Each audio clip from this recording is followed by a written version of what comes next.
드리는 코너 귀로 듣는 창업 정보 시간입니다. 오늘도 안정환 창업 컨설턴트와 함께합니다. 안정환 창업 컨설턴트님 어서 오세요. 예, 안녕하세요. 네, 오늘은 어떤 내용을 소개해 주시나요? 자, 오늘은 2025년 소상공인 지원 정책에 대해서 짚어보겠습니다. 네, 최근 새 정부가 2025년 소상공인 지원 정책을 발표하면서 화제인데요.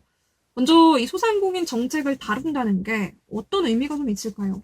소상공인은 우리 경제의 뿌리이자 고용의 근간입니다. 제가 항상 말씀드렸지 않습니까? 인간의 직업은 창업이 될 것이다. 근데 그 중에 가장 많은 창업을 하고 있는 게 소상공인입니다. 정부는 2025년 소상공인 지원 예산을 역대 최대인 5조 9천억 원으로 편성했으며 중소벤처기업부는 이 중 8,170억 원 규모의 지원 사업을 7개 분야 23개 사업으로 통합 공고했습니다. 예비 창업자와 영세 자영업자까지 폭넓게 지원하겠다는 의미입니다. 예비 창업자까지 지원 대상에 포함이 되는군요. 구체적으로 예산 규모와 또 사업 개수는 어떻게 되나요? 정부 전체 예산은 5조 9천억 원이고 그중 공모 형식으로 예비 창업자와 소상공인이 신청할 수 있는 사업 예산이 8,170억 원입니다. 사업 개수는 총 23개이고 분야는 7가지로 나뉘어져 있습니다. 네, 7가지 분야로 나눠서 소상공인 지원이 이루어지는데 7가지 분야 어떻게 나눠지나요? 기업가용 소상공인 육성, 소상공인 성장 지원, 소공인 특화 지원, 지역상권 활성화, 디지털 역량 강화, 경영부담 완화, 재기 지원 등입니다.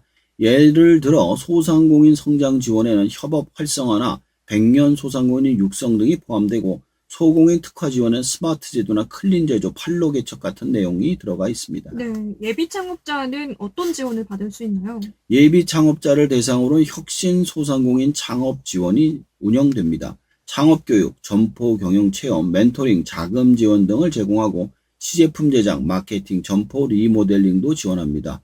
교육 수료 후 정책 자금 연계도 가능합니다. 네, 이번 소상공인 지원 정책의 7가지 주요 분야들 하나하나 살펴볼 텐데요. 먼저 기업가형 소상공인 육성 사업에 대해서 소개를 해주실까요? 성장 가능성이 높은 혁신형 소상공인을 발굴해 키우는 사업입니다. 예산이 524억 원으로 834억 원으로 늘었고 민간 창업 기획자나 VC가 먼저 투자하면 정부가 최대 3배까지 매칭 지원합니다. 이를 통해 브랜드 개발, 해외 진출 등을 도와줍니다. 네, 탑 S 프로그램이라는 게 새로 생겼다고 하는데 이게 어떤 건가요? 이게 톱스라고 하는데요. 네. 탑 플랫폼스 온라인 세일즈 패키지라는 겁니다. 민간 플랫폼사에 협력해 우수 소상공인을 발굴하고 디지털 판로를 지원하는 프로그램입니다. 2025년 예산은 약 150억 원으로 3,000개 소상공인이 대상입니다. 1단계는 컨설팅, 2단계는 정보지원금, 재료 수수료 입점, 해외 진출 연계 등입니다. 네, 디지털 판로를 지원하는 프로그램이 새로 개발이 됐군요. 또 이어서 소상공인 성장 지원도 돕는데 여기에는 어떤 사업들이 포함되나요? 협업 활성화, 백년 소상공인 육성, 로컬 브랜드 및 크라우딩 펀딩 지원 등이 포함됩니다. 기술 개발, 공동 마케팅 같은 협업을 통해 소상공인끼리 연결되고 시너지를 낼 수 있도록 도와줍니다. 세 번째는 소공인 특화 지원인데 이건 어떤 내용인가요? 소공인은 소규모 제조업체를 말합니다. 스마트 공방, 클린 제조 환경 구축, 판로 개척 등 생산성을 높이고 친환경을 강화하는 지원이 포함되어 있습니다. 네, 앞서서 또 디지털 판로를 지원하는 프로그램이 생겼다고 말씀을 해주셨는데 4번째 사업으로 디지털 전환 관련 지원도 있죠. 여기에는 어떤 사업들이 포함이 되나요? 예, 디지털 전환 지원과 관련해서는 온라인 판로 확대, 스마트 장비 도입 등이 있습니다. 특히 스마트 상점 지원은 키오스크, 무인 결제기, 포스 등의 도입 비용을 최대 2천만 원까지 지원해 주문, 결제, 고객 분석 자동화 등을 도와줍니다. 네, 온라인 판로를 확대할 수 있을 뿐만 아니라 가게를 좀 디지털화 시키는데 많은 지원을 받을 수 있겠네요. 배달이나 택배비 같은 부담도 줄여준다고요? 네, 연매출 1억 400만 원 미만 영세 소상공인을 대상으로 배달 택배비를 일부 지원하며 총 2,037억 원 예산으로 68만 명이 최대 30만 원까지 받을 수 있습니다. 네. 고용보험료 지원도 좀 포함이 되나요? 2025년부터는 소상공인의 자영업자 고용보험 가입을 촉진하기 위해 보험료 지원 사업도 시행됩니다. 기준을 충족한 소상공인에게 고용보험료 일부를 지원하며 사회 안전망 편입을 돕습니다. 네, 또 희망 리턴 패키지라고 해서 재기하는 창업가들을 위한 지원 예산도 늘었다고요. 예, 맞습니다. 예산이 1,513억 원에서 2,450억 원으로 937억 원 증액됐습니다. 폐업 시 점포 철거비 단가도 3.3제곱미터당 13만 원에서 20만 원으로 최대 250만 원에서 400만 원으로 늘어났습니다. 네, 폐업하는 분들이 늘고 있는데 이 폐업 시에 드는 비용도 상당하죠. 이 폐업자들을 위한 재취업 지원도 강화가 된다고요. 예, 그렇습니다. 기존 교육은 30시간 이내였지만 이제는 한 달간 마인드셋 교육으로 개편되며 예산도 114억 원에서 260억 원으로 늘어났습니다.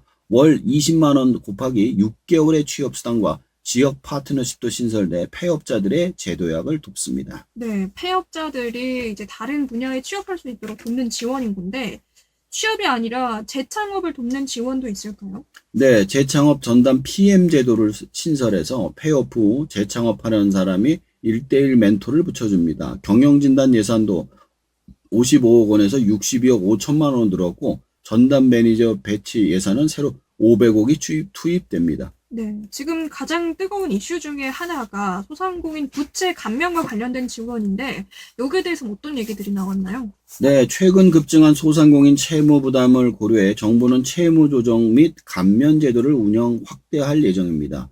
신용회복위원회를 통한 연착륙 지원 프로그램과 정책자금 상환 유예 및 이자 감면을 병행하여 과도한 부채로 인해 폐업 위험을 줄이고 재기 가능성을 높이겠다는 취지입니다. 특히 코로나19 시기에 국가의 정책 대출로 인해 신용불량이 된 사람들의 대출 감면을 통해 신용 회복을 도와주겠다고 합니다. 네, 그런데 일각에서는 이미 제대로 갚은 사람들은 좀 억울하다 이런 얘기도 나오고 있다고요. 예, 그것도 있고요. 사실 더 큰 문제는 그런 식으로 대출 감면을 받고 나면 은행에서 국가에서 대출 감면을 해준 사람으로 표시가 된대요. 그래서 다시는 대출을 못 받게 될 수 있다는 점도 있습니다. 실제로 2002년 카드사 때 신용 회복을 한 사람들이 은행에서 대출을 못 받았던 사례도 있고요. 그냥 해줄 수가 없는 상황이라서 아직 대안이 나오고 있고, 그다음에 이제 대통령께서 말씀을 하셨지만 그 잘 갚았던 사람들 같은 경우에는 이자를 깎아주는 방식으로 혜택을 주겠다 이런 이야기도 있습니다. 네, 그런 부분이 또 있었군요. 이와 함께 또 지역 상권을 살리기 위한 사업도 진행이 된다고 하는데 이거는 어떤 사업인가요? 2025년부터 시범적으로 2개 상권을 선정해 컨소시엄을 구성한 민관 협력 모델을 추진합니다. 예산은 20억 원이며 국비 50%, 지방비 및 민간 자부담 50%로 매칭 지원한다고 합니다. 네, 2025년 소상공인 지원책 내용을 좀 쭉 살펴봤는데 사업의 대상과 신청 방법, 내용에 대해서도 정리해 주실까요? 기본적으로 지원 대상은 예비 창업자와 모든 소상공인입니다. 특히 연매출 1억 400만 원 미만의 영세 소상공인과 취약계층은 우선 지원 대상입니다. 신청은 중기부와 소진공 홈페이지 소상공인 24에서 통합 공고와 개별 공고를 확인하고 온라인 신청을 하면 되는데 각 사업의 세부 조건과 일정은 연초에 순차적으로 발표됩니다. 내용도 다시 한번 짚어드리겠습니다. 예산이 5조 9천억 원이고요. 공모사업이 7개 분야 23개 사업 8,170억 원입니다. 기업가용 육성사업은 524억에서 834억 원으로 톱스 프로그램은 신규 150억에서 3,000명 대상입니다. 재기 지원은 1,513억 원에서 2,450억으로 937억 원이 증액이 됐고요. 점포 철거비가 3.3제곱미터당 13만 원에서 20만 원, 최대 250만 원에서 400만 원까지 늘어났습니다. 재취업 교육은 114억 원에서 260억 원으로 2.3배가 증가했고요. 취업수당 및 파트너십은 총 41억 원이 신설되었습니다. 재취업 PM 제도는 신규 500억 원이 생겼고요. 배달 및 택배비 지원은 2,037억 원, 67만 9천 명이 대상입니다. 스마트 상점 지원 최대 2천만 원까지 지원이 되고 지역 상권 활성화 시범사 및 20억 원이 2개 상권으로 됩니다.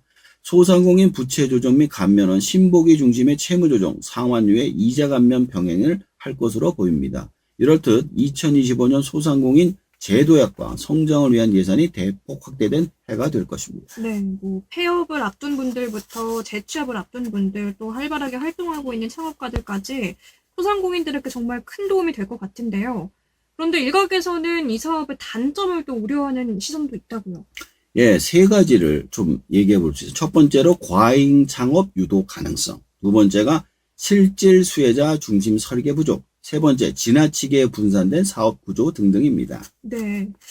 과잉 창업을 유도할 가능성이 있다, 이런 이야기가 있다고 얘기를 해주셨는데, 여기에 대해서는 좀 대안은 없을지, 이게 어떤 얘기인지 좀 자세히 설명을 해주실까요? 제가 항상 말씀드렸던 거잖아요. 자영업자 숫자가 너무 많다. 그래서 폐업은 쉽게, 창업은 어렵게 해야 된다는데, 이번에 폐업이 400만 원까지 이게 올라갔잖아요. 폐업 지원이 강화됐지만 이분들이 폐업하고 다시 창업할 확률이 너무 높습니다. 결국 생존 경쟁을 심화시켜서 폐업률을 높이게 되죠. 특히 창업 생태계가 포화 상태인 일부 업종에서는 오히려 리스크가 될 수 있습니다. 창업 허가제 또는 경험 기반 조건 창업 도입을 검토해서 자금 지원 전 최소 업종 관련 근무 경력 혹은 교육 이수 의무화를 통해 무분별한 창업을 억제하고 실패 가능성을 낮추는 제도가 필요합니다. 네, 또 실질 수혜자 중심의 설계가 부족하다, 이런 비판도 있다고 하셨는데, 이건 어떤 얘기인가요? 뭐 아까도 얘기했지만 배달비 지원해 주는 게 1억 400만 원 이하 영세 소상공인한테 이제 해준다고 그러는데 네. 사실 1억 400만 원 팔아가지고는 생계가 안 돼요. 근데 이분들은 결국은 문을 닫아야 되는 분들이거든요. 근데 이런 분들에게 혜택이 집중되어 있는 반면 실제로 소득을 내려면 한 3억 정도는 팔아야 돼요, 매출이. 근데 이렇게 3억짜리에서는 혜택이 없습니다. 그래서 결국에는 이분들이 3억에서 5억, 10억 이렇게 커지려면은 이분들을 지원을 해서 스케일업을 해야 되는데 스케일업에 관한 지원 제도가 없어요. 그래서 스케일업 전용 그 트랙을 신설해서 일정 규모 이상의 매출 또는 고용을 창출한 소상공인을 위한 중간 성장 단계 지원 사업을 별도로 운영해서 창업 후 성장이 정체된 사업자의 도약을 돕는 게 중요하다 생각을 합니다. 예. 그 끝으로 지나치게 분산된 사업 구조로서 좀 한계가 있다고 말씀을 해주셨는데, 여기에 대해서 좀 해결책을 제시를 해주신다면요? 제가 이거 매년 소개를 하거든요. 연초에 소개하고 이제 이제 하반기에도 소개를 해드리는데 예. 너무 많아요.